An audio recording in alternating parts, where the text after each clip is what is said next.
نحمده ونصلي ونسلم على رسوله الكريم أما بعد أعوذ بالله من الشيطان الرجيم بسم الله الرحمن الرحيم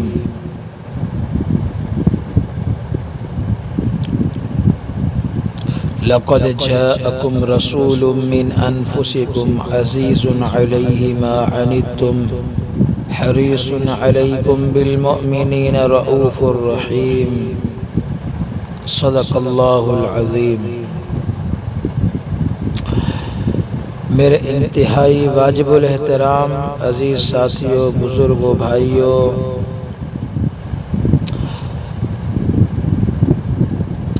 آج آپ کے سامنے حضور صلی اللہ علیہ وسلم کی ایک عظیم صفت یا عظیم لقب رؤوف الرحیم جو آیت میں نے تلاوت کی ہے، اس آیت میں اللہ تبارک و تعالی نے آپ کو رؤوف الرحیم کے لقب سے پکارا ہے کہ آپ مومنین پر، ایمان والوں پر رؤوف ہیں، رحیم ہیں۔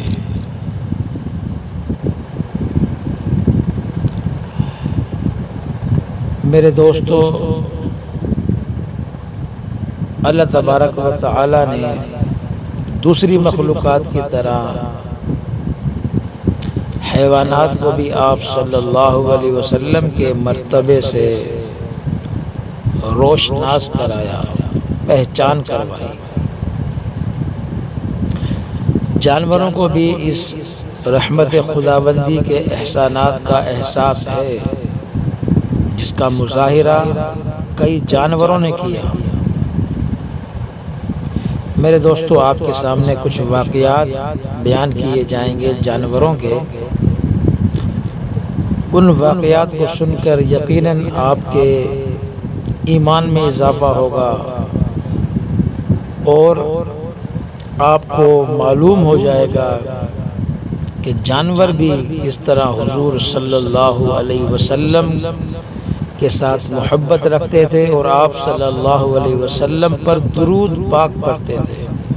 یہ چند واقعات آپ کے سامنے بیان کر رہے ہیں۔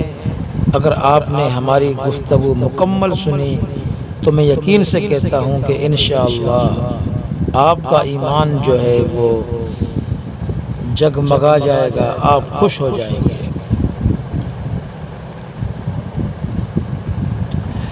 میرے دوستو، میرے بھائیوں، ایک مرتبہ ایک ہرنی نے آپ صلی اللہ علیہ وسلم کی بارگاہ میں فریاد کی۔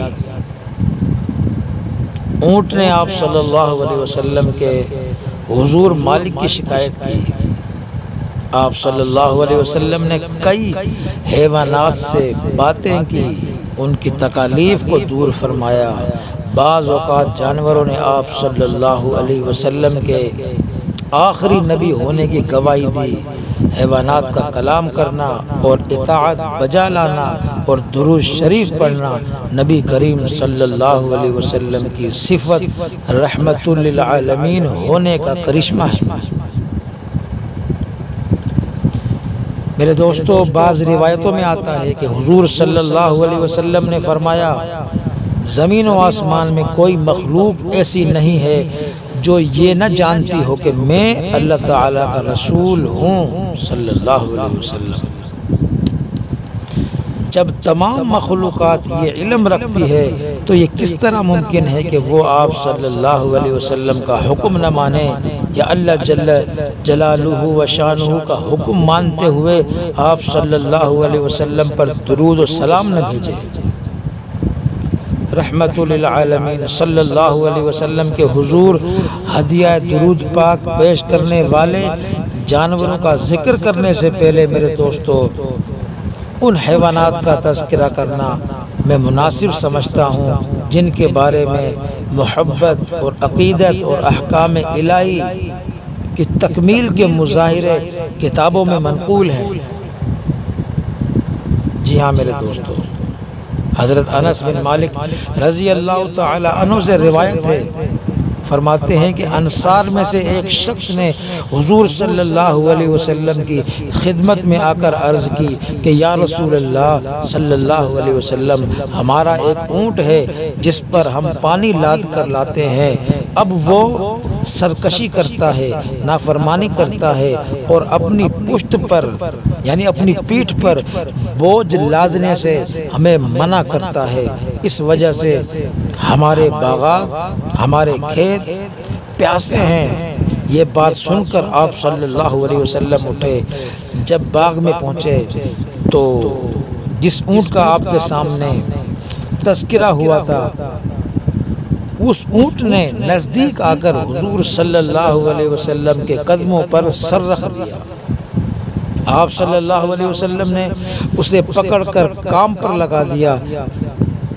میرے دوستو، پھر اس اونٹ نے پہلے سے بھی زیادہ بہتر اچھا کام کرنا شروع کر دیا۔ ایک اور موقع پر ایک اونٹ نے اپنی گردن حضور صلی اللہ علیہ وسلم کے سامنے رکھ دی۔ آپ صلی اللہ علیہ وسلم نے اس کے مالک سے فرمایا کہ یہ اونٹ مجھے بیچ دو۔ اس کے مالک نے عرض کیا کہ یا رسول اللہ صلی اللہ علیہ وسلم، یہ آپ کی خدمت میں حاضر ہے، لیکن یہ گھر والوں کے لیے ہے، کیونکہ اس کے سوا ہمارے پاس کوئی ذریعہ معاش نہیں ہے۔ اس پر حضور صلی اللہ علیہ وسلم نے فرمایا، یہ اونٹ کام کی زیادتی اور چارے کی کمی کی شکایت کرتا ہے، تم اس کے ساتھ نرمی برتو اور اس کے حقوق کا لحاظ رکھو۔ حضرت انس رضی اللہ تعالی عنہ سے روایت ہے، حضور پاک صلی اللہ علیہ وسلم نے حضرت عمر، حضرت ابو بکر صدیق رضی اللہ تعالی عنہ کے ساتھ انصاری کے باغ میں گئے۔ وہاں ایک بکری تھی، اس نے آپ صلی اللہ علیہ وسلم کا دیدار کرتے ہی اپنا سر حضور صلی اللہ علیہ وسلم کے قدموں میں رکھ دیا۔ ایک اور روایت میں ہے کہ حضور صلی اللہ علیہ وسلم جب اونٹوں کی قربانی فرماتے تو ہر اونٹ ایک دوسرے کو ہٹا کر آپ صلی اللہ علیہ وسلم کے قریب آنے کی کوشش کرتا، تاکہ آپ صلی اللہ علیہ وسلم پہلے اسے ذبح فرمائیں۔ میرے دوستو، ایک مرتبہ ایک اونٹ ہی نے آپ صلی اللہ علیہ وسلم کے حضور آ کر اپنی قوم کی شکایت کی۔ اللہ اکبر۔ میرے دوستو، اس اونٹ نے شکایت کیا کی؟ اس نے شکایت یہ کی اپنی قوم کی کہ وہ نماز عشاء ادا کرنے سے پہلے سو جاتے ہیں، مجھے ڈر ہے کہ اللہ تعالیٰ ان پر عذاب نازل نہ کر دے۔ اللہ اکبر۔ یعنی اونٹ ایک جانور ہو کر شکایت کر رہا ہے اپنی قوم کی کہ وہ قوم عشاء کی نماز سے پہلے سو جاتی ہے۔ اونٹ کو خدا کا خوف ہے، اللہ کا خوف ہے کہ کہیں ان پر عذاب نہ آ جائے۔ تو نبی کریم صلی اللہ علیہ وسلم نے اس قوم کو بلایا اور انہیں نماز عشاء سونے سے پہلے پڑھنے کی تاکید فرمائی کہ نماز عشاء سے پہلے مت سونا، نماز پڑھ کر پھر تم سونا۔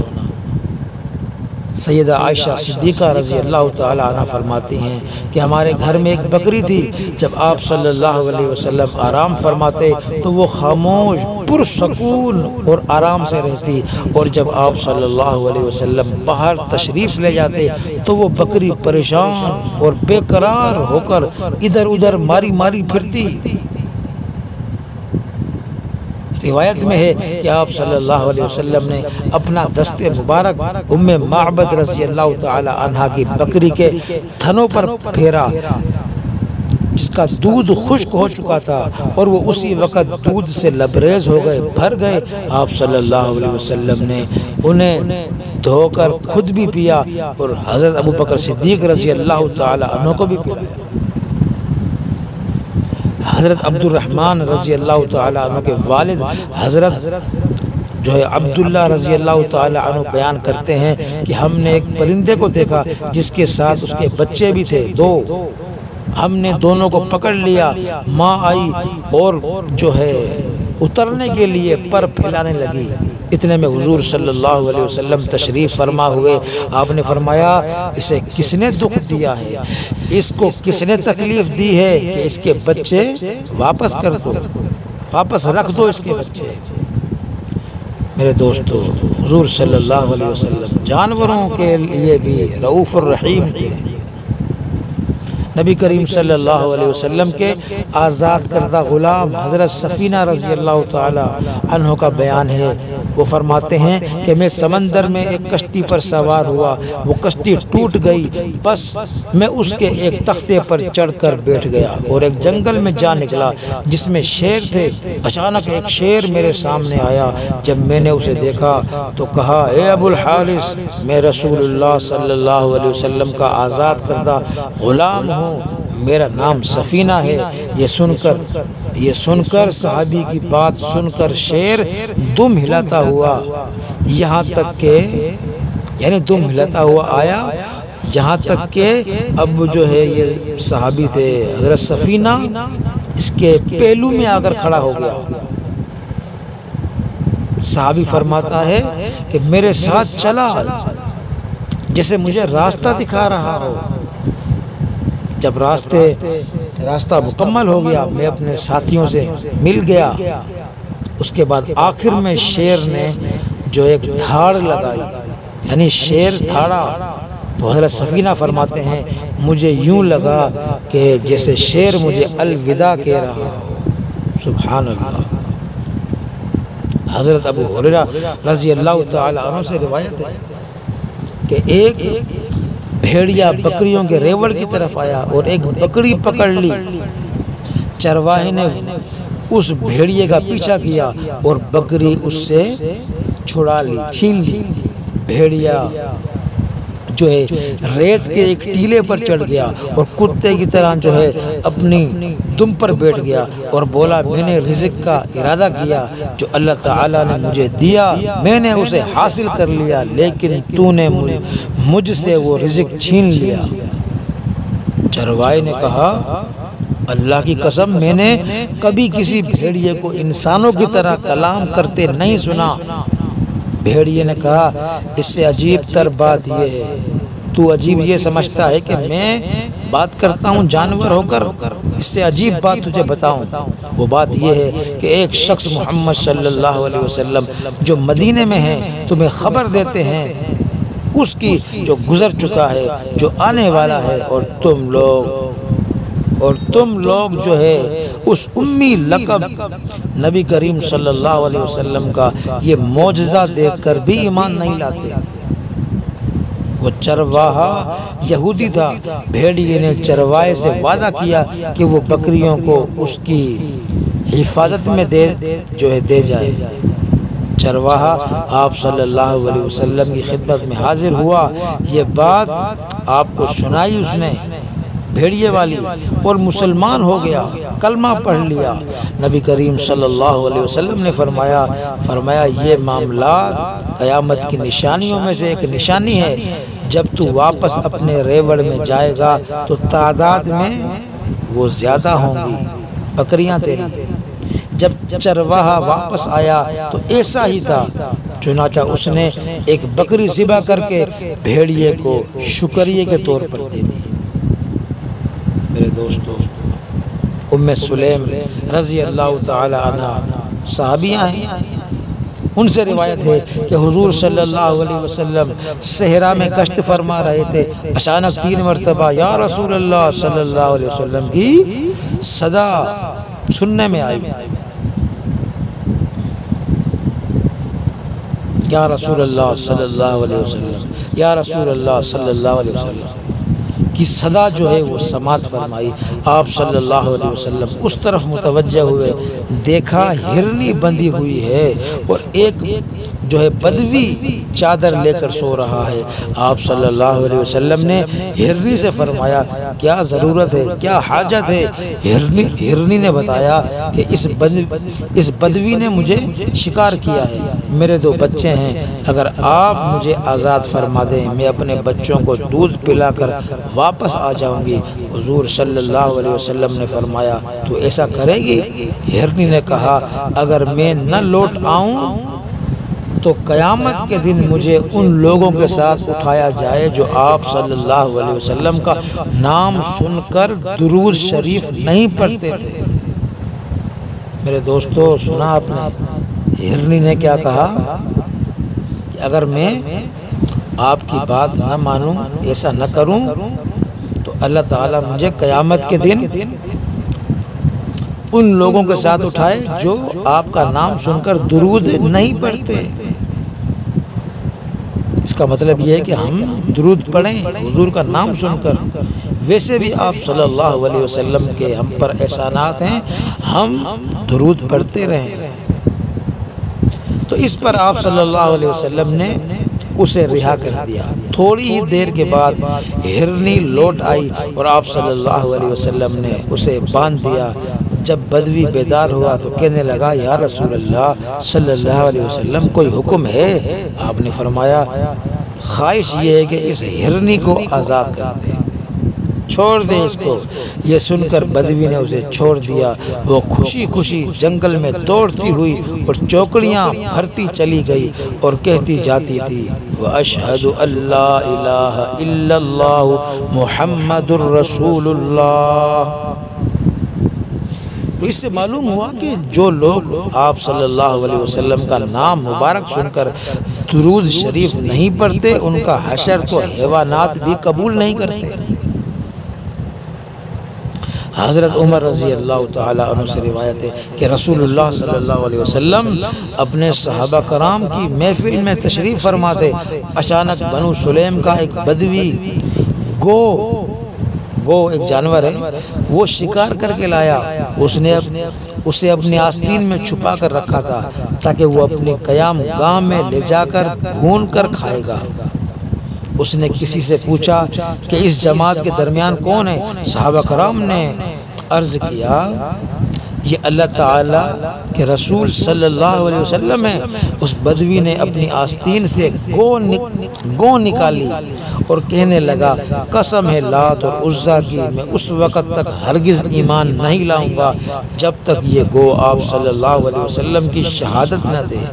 یہ کہہ کر اس نے گو کو حضور صلی اللہ علیہ وسلم کے سامنے ڈال دیا۔ حضور صلی اللہ علیہ وسلم نے گو کو آواز دی اے گو۔ گو نے جواب دیا لبیک و سعدیک، حاضر ہوں یا رسول اللہ، فرما بردار ہوں یا رسول اللہ۔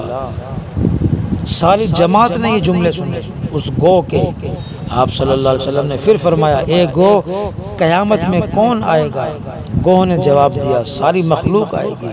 پھر پوچھا آپ نے کس کی عبادت کرتی ہے؟ گو نے جواب دیا اس خدائے پاک کی جس کا عرش آسمان میں ہے اور جس کی سلطنت زمین میں ہے اور جس کا دریاؤں پر غلبہ ہے، جنت میں اس کی رحمت ہے اور جہنم میں اس کا عذاب ہے۔ پھر حضور صلی اللہ علیہ وسلم نے فرمایا میں کون ہوں؟ اس نے جواب دیا کہ آپ اللہ کے رسول ہیں، آپ خاتم النبیین ہیں۔ یقیناً وہ کامیاب ہے جس نے آپ صلی اللہ علیہ وسلم کی تصدیق کی، آپ کو سچا مانا، اور نامراد ہے وہ شخص جس نے آپ کو جھٹلایا، تکذیب کی۔ یہ گفتگو گو کی سن کر وہ بدوی ایمان لے آیا۔ سبحان اللہ۔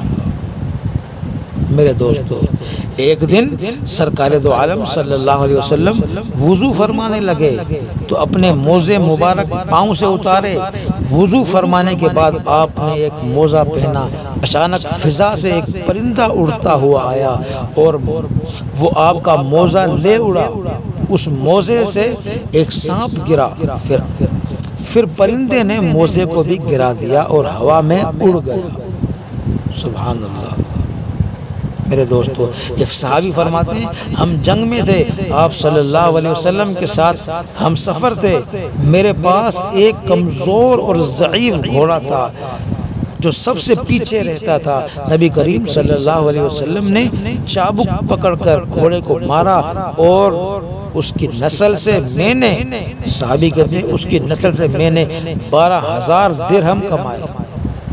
سبحان اللہ۔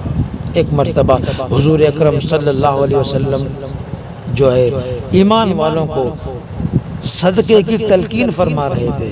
ایک اعرابی جنگلی آ پہنچا جس کے پاس بڑا خوبصورت اونٹ تھا، بڑا تیز رفتار اور صحت مند تھا۔ اس نے اسے ایک جگہ کھڑا کر دیا۔ جو ہے سحری کے وقت جب آپ صلی اللہ علیہ وسلم گھر سے نکلے تو یہ اونٹ فصیح بلیغ انداز میں پڑھ رہا تھا۔ کیا پڑھ رہا تھا؟ بڑے خوبصورت انداز میں۔ سنیں ذرا، توجہ فرمائیں میرے دوستو، میرے بھائیوں، وہ اونٹ پڑھ رہا تھا السلام علیک یا زین القیامہ، السلام علیک یا خیر البشر، السلام علیک یا فاتح الجنان، السلام علیک یا شافع الامم، السلام علیک یا قاعد المؤمنین فی القیامت الجنہ، السلام علیک یا رسول اللہ صلی اللہ علیہ وسلم۔ آپ صلی اللہ علیہ وسلم نے یہ کلمات سنتے ہی اونٹ کی طرف توجہ فرمائی اور اس کا حال پوچھا تو کہنے لگا کہ یا رسول اللہ صلی اللہ علیہ وسلم، میں اس اعرابی کے پاس تھا، یہ مجھے ایک سنسان جنگل میں باندھ دیا کرتا تھا۔ رات کے وقت جنگل کے جانور میرے ارد گرد جمع ہو جاتے اور کہتے اسے نہ چھیڑنا، یہ حضور نبی کریم صلی اللہ علیہ وسلم رؤوف الرحیم کی سواری ہے۔ میں اسی دن سے آپ صلی اللہ علیہ وسلم کی جدائی میں تھا، فراق میں تھا۔ آج اللہ نے احسان فرمایا کہ آپ صلی اللہ علیہ وسلم تک پہنچا ہوں۔ آپ صلی اللہ علیہ وسلم نے اونٹ کی باتیں سن کر بہت خوش ہوئے اور اس کی طرف زیادہ توجہ فرمائی اور اس کا نام غضبہ رکھا۔ ایک روز اسی غضبہ نے کہا، وہ اسی اونٹ نے جس کا نام رکھا گیا تھا، اس نے کہا کہ یا رسول اللہ صلی اللہ علیہ وسلم، مجھے آپ سے ایک درخواست کرنی ہے، ایک گزارش کرنی ہے۔ آپ صلی اللہ علیہ وسلم نے جو ہے اللہ تعالیٰ سے، آپ صلی اللہ علیہ وسلم اللہ تعالیٰ سے یہ بات منظور کروا لیجئے، یعنی اس اونٹ کی آپ گزارش اور اس کی درخواست سنیں۔ میرے دوستو، وہ کہہ رہا ہے آپ صلی اللہ علیہ وسلم سے کہ مجھے آپ یہ منظور کروا کر دیں اللہ سے کہ جنت میں مجھے آپ کی سواری بنائی جائے۔ سبحان اللہ۔ اور دوسری بات یہ کہ مجھے آپ صلی اللہ علیہ وسلم کے وصال کے بعد، بلکہ وصال سے پہلے ہی موت آ جائے۔ یہ اس لیے وہ اونٹ کہہ رہا ہے، یہ اس لیے کہ میری پشت پر دوسرا کوئی سوار نہ ہو سوائے آپ کے۔ آپ صلی اللہ علیہ وسلم نے اسے یقین دلایا کہ تمہاری پشت پر کوئی سواری نہ کر سکے گا سوائے میرے۔ ایک روز آپ صلی اللہ علیہ وسلم نے حضرت فاطمہ الزہرا رضی اللہ تعالی عنہا کو بلا کر وصیت کی کہ غضبہ اونٹ پر میرے بعد کوئی بھی سواری نہ کرے، کیونکہ میں نے اس سے وعدہ کیا ہے، عہد کیا ہے، بیٹی تم خود اس کی دیکھ بھال کرنا۔ اللہ اکبر۔ حضور صلی اللہ علیہ وسلم کے وصال کے بعد کتابوں میں آتا ہے کہ اس اونٹ غضبہ نے کھانا پینا چھوڑ دیا اور آپ صلی اللہ علیہ وسلم کی جدائی میں گم سم رہنے لگا۔ میرے دوستو، جانور ہے تو میرے دوستو، جانور بھی، حیوانات بھی حضور صلی اللہ علیہ وسلم کے مرتبے کو پہچانتے تھے۔ ایک دفعہ کا ذکر ہے کہ نبی کریم صلی اللہ علیہ وسلم ایک جنگی سفر پر روانہ ہوئے۔ دوران سفر کھانا کھانے لگے۔ تمام صحابہ کرام رضی اللہ عنہم کو فرمایا کسی کے پاس سالن ہے تو لے آؤ تاکہ تمام مل کر کھانا کھائیں۔ تمام صحابہ نے عرض کیا کہ یا رسول اللہ صلی اللہ علیہ وسلم آج تو کسی کے پاس کچھ بھی نہیں۔ صحابہ کرام فرماتے ہیں اسی اسنا میں شہد کی ایک مکھی کان مبارک کے پاس گھو گھو جو ایک کرتی سنائی دی۔ صحابہ کرام نے عرض کیا کہ یا رسول اللہ صلی اللہ علیہ وسلم یہ مکھی کیا کہتی ہے؟ آپ صلی اللہ علیہ وسلم نے فرمایا یہ کہتی ہے کہ ہمارے پاس بہت سارا شہد ہے لیکن ہم اٹھا کر نہیں لا سکتے، ہم قاصر ہیں، عاجز ہیں۔ آپ صلی اللہ علیہ وسلم کوئی آدمی بھیج دے تاکہ وہ لے آئے۔ مکھی نے کہا اللہ اکبر، سبحان اللہ سبحان اللہ۔ حضور اکرم صلی اللہ علیہ وسلم نے حضرت علی رضی اللہ تعالی عنہ کو حکم دیا کہ وہ اس مکھی کے پیچھے جائیں۔ مکھی آپ رضی اللہ تعالی عنہ کو غار کے دروازے پر لے گئی جہاں ایک بہت جو بڑا چھتا شیف سے بھرا ہوا تھا، تیار تھا۔ حضرت علی رضی اللہ تعالی عنہ نے اپنی مرضی کے مطابق شہد حاصل کیا اور واپس آ کر حضور صلی اللہ علیہ وسلم کی خدمت میں پیش کیا۔ آپ صلی اللہ علیہ وسلم نے سب کو برابر تقسیم کیا۔ وہی مکھی جو پہلے آئی تھی میرے دوستو، وہی مکھی دوسری بار حضور اکرم صلی اللہ علیہ وسلم کے سر مبارک پر مرلانے لگی، گھومنے لگی۔ صحابہ کرام نے پھر عرض کی کہ یا رسول اللہ صلی اللہ علیہ وسلم اب کیا کہتی ہے مکھی؟ تو آپ صلی اللہ علیہ وسلم نے فرمایا میں نے اس سے پوچھا ہے کہ یہ شہد کس طرح جمع کرتی ہو، کس طرح بناتی ہو؟ تو اس مکھی نے ہمیں بتایا کہ یا رسول اللہ صلی اللہ علیہ وسلم ہم میں ایک سردار مکھی ہوتی ہے، تمام مکھیاں اس کے حکم سے پھلوں اور پھولوں سے رس چوس کر چھتے میں لاتی رہتی ہیں اور وہ اس پر درود پاک پڑھتی ہے۔ وہ سردار مکھی درود پاک پڑھتی ہے، اس درود پاک کی برکت سے تمام پھلوں اور پھولوں کی تاثیر بدل کر شہد کی مٹھاس میں تبدیل ہو جاتی ہے۔ سبحان اللہ سبحان اللہ۔ میرے دوستو یہ جتنے بھی ہم نے واقعات آپ کے سامنے بیان کیے حیوانات کے، تو ان سے واضح ہوتا ہے کہ حیوانات بھی حضور کریم صلی اللہ علیہ وسلم کی ذات جو ہے ان کی صفات سے متاثر ہو کر آپ پر درود پڑھتے تھے۔ نہ صرف حیوانات بلکہ نباتات، جمادات، دنیا کی ہر چیز نہ صرف حضور صلی اللہ علیہ وسلم کو آخری نبی مانتی ہے بلکہ آپ صلی اللہ علیہ وسلم کی تعریف میں ان کی زبان ہر وقت گلی رہتی ہے۔ آپ صلی اللہ علیہ وسلم کی ذات گرامی سے متاثر ہو کر درود پاک جو ہے پڑھتے رہنا ان کا معمول ہے۔ تو لہذا ہم مسلمانوں کو، ہم انسانوں کو چاہیے کہ زیادہ سے زیادہ درود پاک کا معمول بنا کر اشرف المخلوقات ہونے کا ثبوت دیں۔ میرے دوستو یہ تھے وہ واقعات جو میں نے آپ کے سامنے بیان کر دیے۔ یقیناً جو ہے آپ کو مزہ آیا ہوگا سننے میں اور آپ کا ایمان بھی بڑھ گیا ہوگا۔ دعا ہے کہ اللہ تبارک و تعالی ہم سب کو عمل کی توفیق عطا فرمائے۔ وما علینا الا البلاغ المبین۔